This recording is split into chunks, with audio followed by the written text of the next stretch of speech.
Hello everyone, this is Super Comic Girl. I am back with another video. So I'm doing a review of Spawn issue number 6. I would call this Retro Spawn.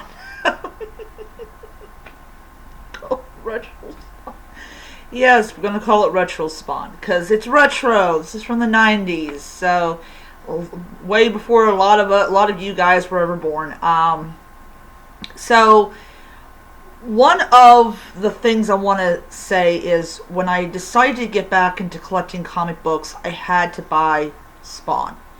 And unfortunately for me at the time, I couldn't find any back issues of Spawn. I had to have Spawn in my collection, and I got a lot of Spawn.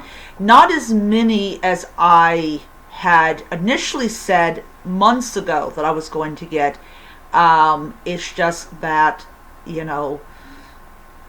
I get them like every other month. I get like 6 of them because it's like I'm collecting the new issues and everything like that.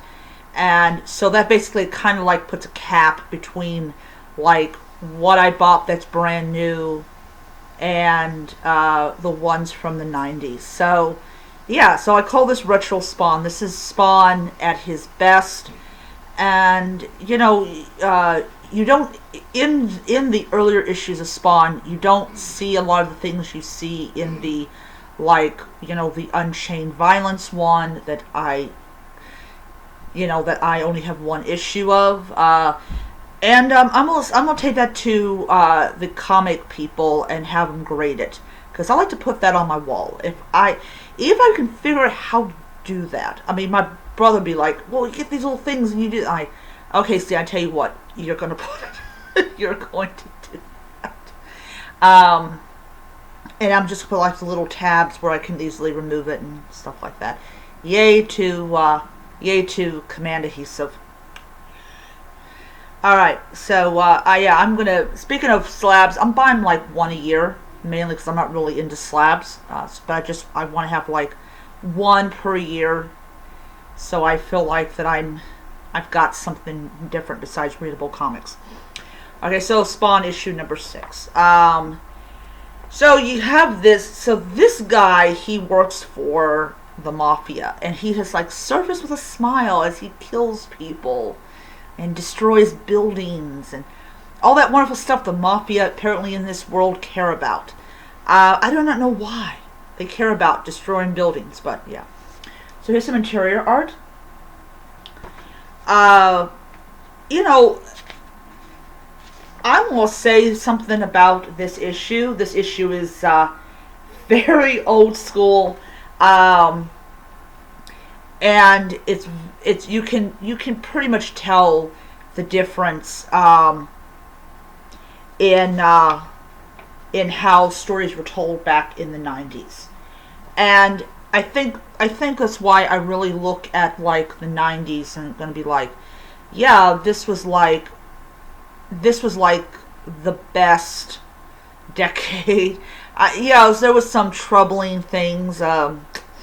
Menendez Brothers was one of them, but the 90s was interesting. It produced a lot of really interesting anti-heroes and heroes and superheroes, and that's what I really love about comic books. No matter how much you either like them or you don't like them, they always have a story to tell. It may not be your favorite story, but it's a story, and people buy it to read the story. But yeah, it's interesting, and he's like these magic chains or so. I don't know. But yeah, it's definitely a break from like the demons and the devils that you see in Spawn. You just have this guy that is big, very big. He's a very big man. And he kills people, and that's just basically all he does in the entire damn freaking issue is kill people. He kills people, he kills soldiers try to defeat him, and so Spawn comes in there and takes care of business. And that is good Spawn. So, Spawn issue number 6, I'm going to give it 5 stars. It's a really great issue. Just a guy that is really big that Spawn has to defeat. So, yeah. So, I hope you guys enjoyed the video. I will be back next week with another Spawn review. It's going to be issue number 7.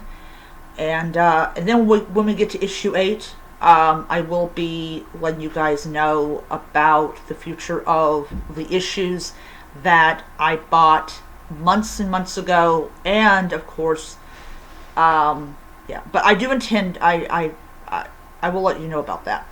So see you guys around. Bye.